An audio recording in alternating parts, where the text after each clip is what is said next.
Hello students, welcome to my YouTube channel the commerce click. तो चलिए शुरू करते हैं जर्नल का एक और प्रैक्टिकल क्वेश्चन। पढ़ते हैं क्वेश्चन क्या है।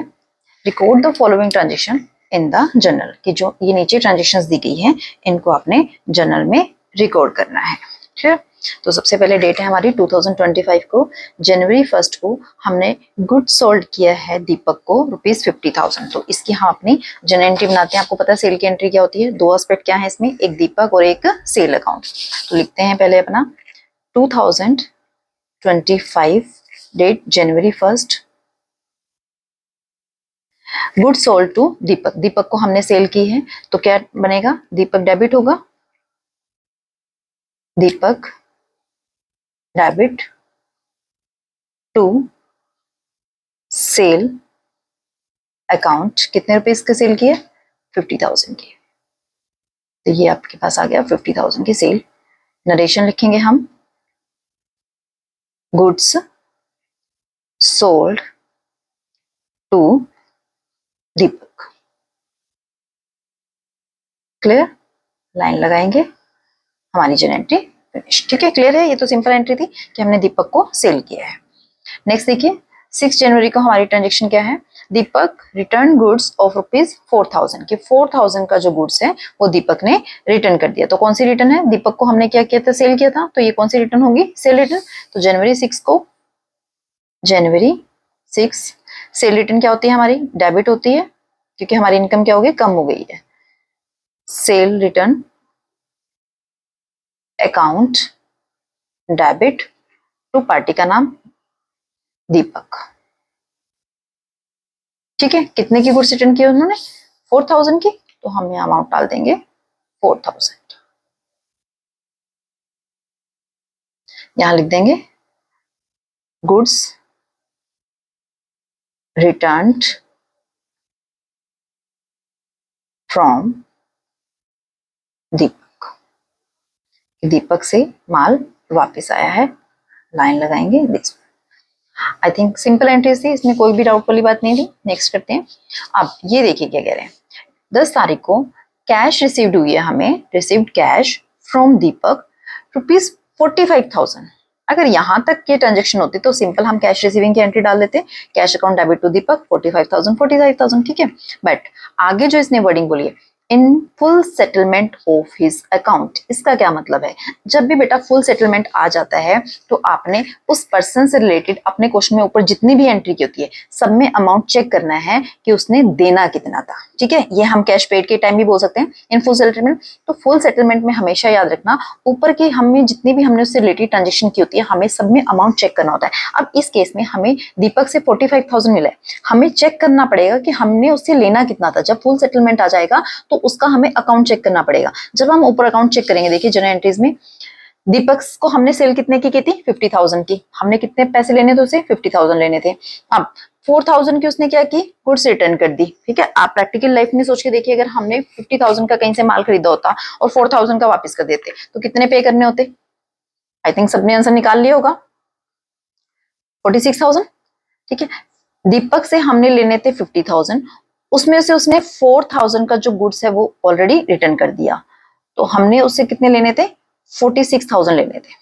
ठीक है, दीपक के कितने ड्यू थे, 46,000। पर क्या कह रहे हैं वो, कि उसने 45,000 पे कर दिए और फुल सेटलमेंट कर दी। फुल सेटलमेंट का मतलब अब वो इसके अलावा नहीं देगा। तो हमने लेने उससे 46,000 थे, लिए कितने हैं, 45,000। तो जो 1,000 का डिफरेंस है वो कहाँ है, वो डिस्काउंट दिया है हमने। ठीक है, हम क्या करेंगे उसको डिस्काउंट। तो इसकी एंट्री बनाते हैं हम जनवरी 10 की, जनवरी 10 कैश अकाउंट डेबिट। ठीक है, यहां पर आएगा हमारा डिस्काउंट अलाउड, क्योंकि हमने उसको डिस्काउंट दिया है। Discount allowed account debit to Deepak. ठीक है, अब दीपक के कॉलम में पुल डालिए, कितना लेना था हमने, 50,000 का सेल की, 4,000 का रिटर्न होने के बाद हमने जो दीपक से लेना था वो 46,000 का लेना था। क्लियर। अब कैश कितनी की आई है, कैश के कॉलम में उतना डालिए। कैश हमारे पास उसने दी है 45,000, तो हमें 45,000 की रिसीव हुई है। तो 1,000 का जो है हमारा क्या है, डिस्काउंट है।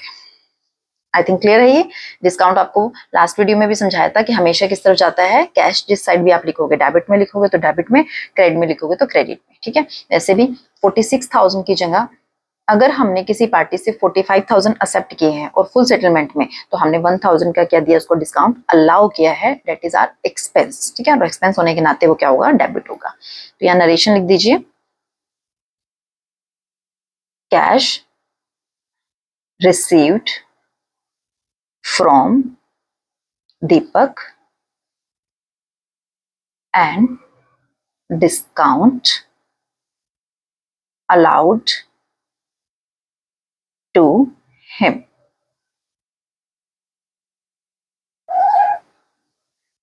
आई थिंक क्लियर है। ये तीनों एंट्री जो थी आपस में एक दूसरे से रिलेट थी कि हमने सेल की पहले दीपक को, तो दीपक टू सेल, फिर गुड्स रिटर्न हुई है दीपक से, तो सेल रिटर्न टू दीपक, फिर हमें कैश रिसीव हुई है फुल सेटलमेंट में, तो फुल सेटलमेंट के अकॉर्डिंग कैश अकाउंट डेबिट, जितनी हमारे पास कैश आई है दीपक के अकाउंट में उतना जितना बैलेंस उसके अकाउंट में बच गया था, दैट इज 46,000, और 1,000 का हमने क्या किया है, डिस्काउंट दिया है।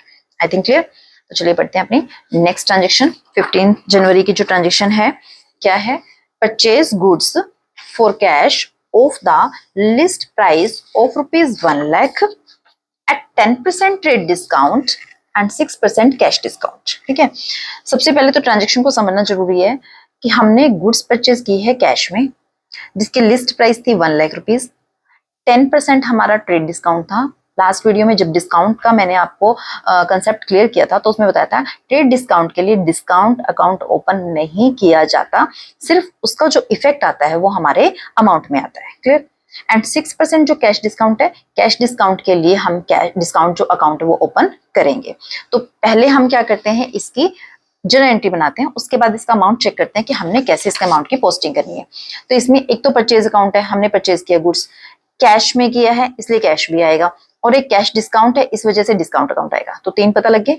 ट्रेड डिस्काउंट के लिए हमने कोई अकाउंट ओपन नहीं करना है, इसलिए मैं उसके लिए जनरल एंट्री में आपको नहीं बता रही। इसका फर्क जो है, जो इफेक्ट होगा वो सिर्फ आपके अमाउंट में होगा। तो एक अकाउंट आपने गुड्स परचेज किया तो परचेज अकाउंट है, कैश में खरीद रहे हो इसलिए कैश है, और कैश डिस्काउंट है क्योंकि कैश में खरीदा है, कैश डिस्काउंट है तो इसलिए कैश डिस्काउंट। कई बार बच्चों को क्या करता है, कंफ्यूज करने के लिए ना आपको परचेज उधार में दे देगा, ठीक है, और बोल देगा इतना ट्रेड डिस्काउंट और इतने % कैश डिस्काउंट।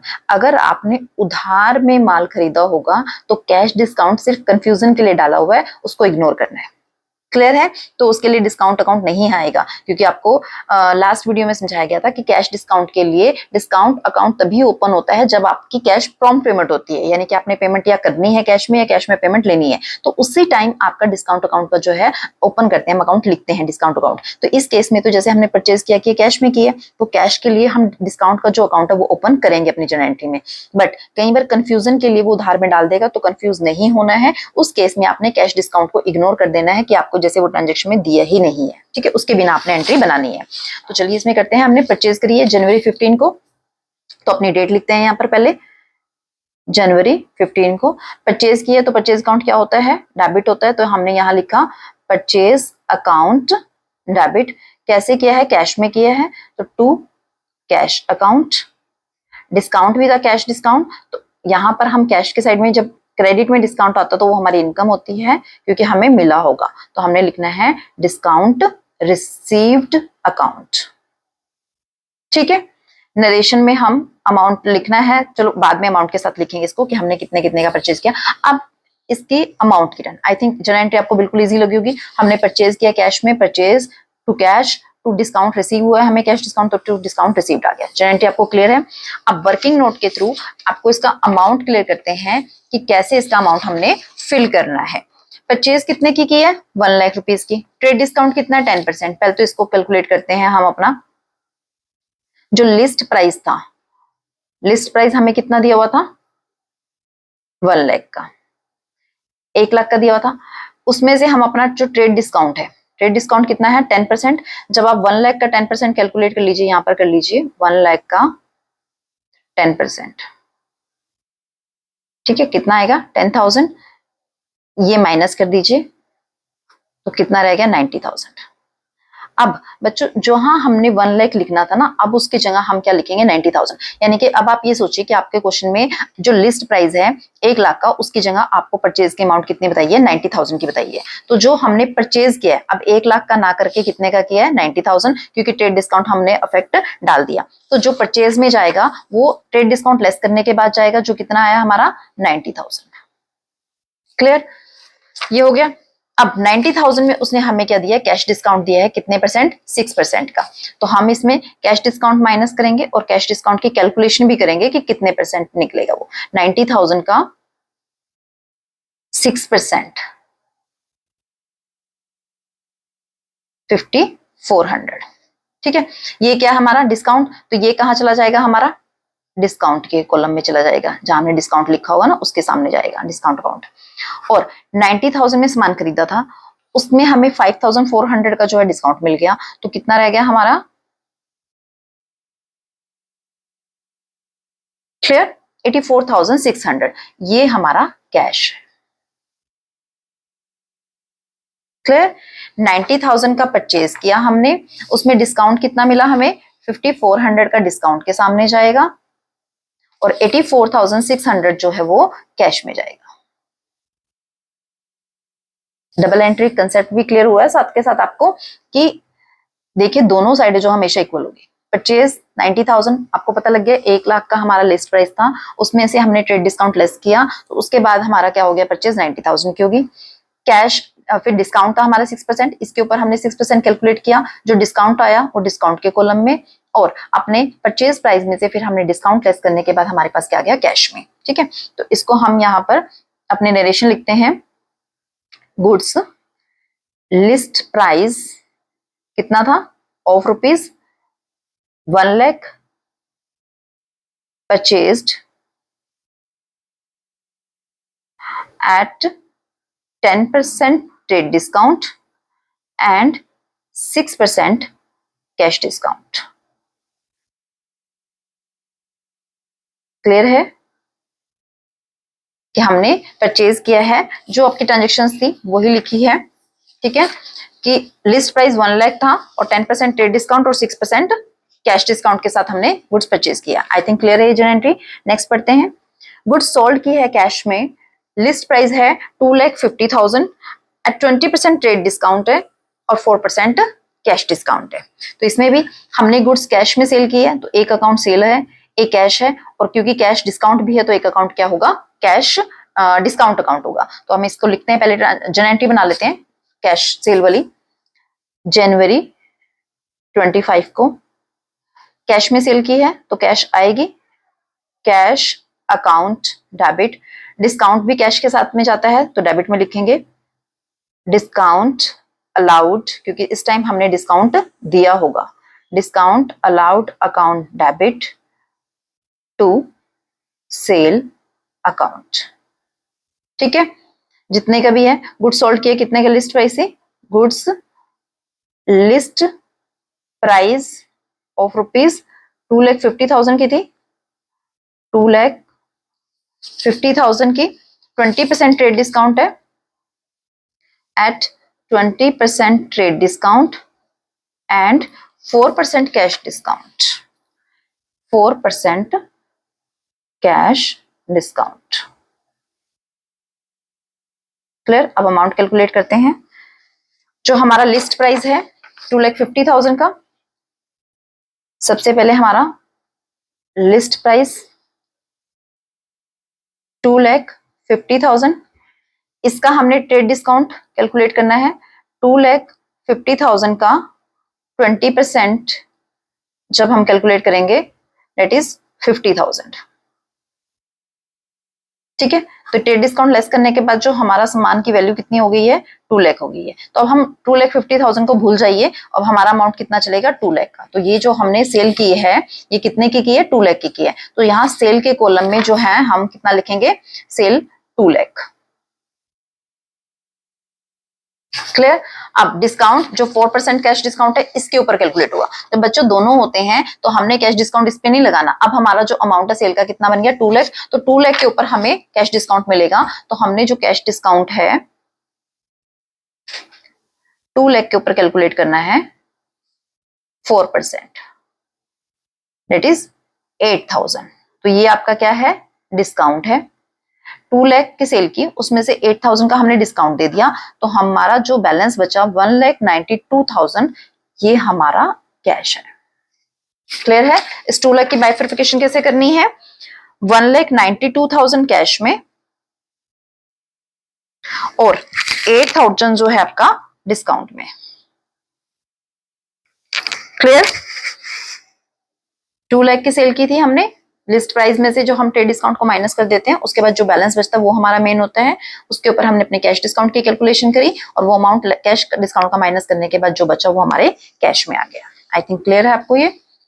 नेक्स्ट लास्ट 31 की है, received interest, received commission of ₹3,000। ठीक है, आपको इंटरेस्ट भी मिला है 1,000 रुपीज का और कमीशन भी मिली है 3,000 की। तो ये एक ही डेट की एंट्री है, इसलिए इसको दोनों को अलग अलग ना करने की बजाय हम क्या करते हैं, एक साथ कर लेते हैं। तो जनवरी 31 यहाँ डेट लिखते हैं।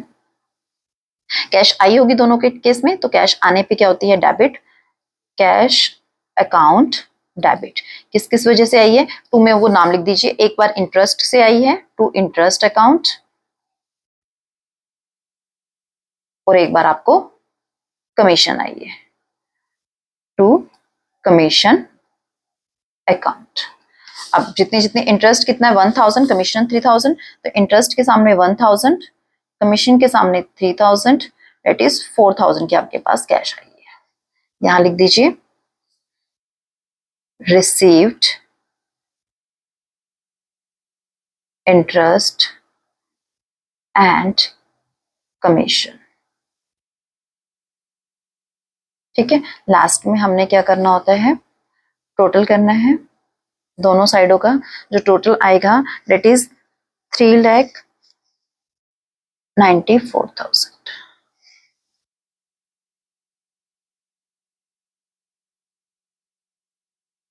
ठीक है ना, जो ये पिछला भी था इसका 54, 46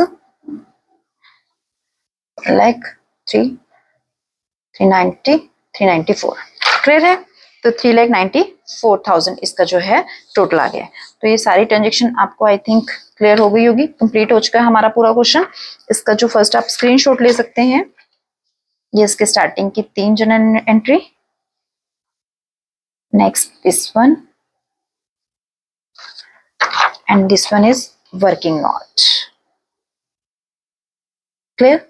अब इस वीडियो में आपके लिए बच्चों एक काम, एक तो ये क्वेश्चन जो मैंने कराया है आपने अपने आप अपने हाथ से करके चेक करना है कि आपको कितना समझ में आया, और एक ही आपके लिए प्रैक्टिस क्वेश्चन है जो आपने अपने आप से सॉल्व करना है। इसे हम नेक्स्ट वीडियो में डिस्कस करेंगे। तो चलो मिलते हैं अपने नेक्स्ट वीडियो में। होप आपको आज की वीडियो अच्छे से क्लियर हो गई होगी concept. Thank you so much.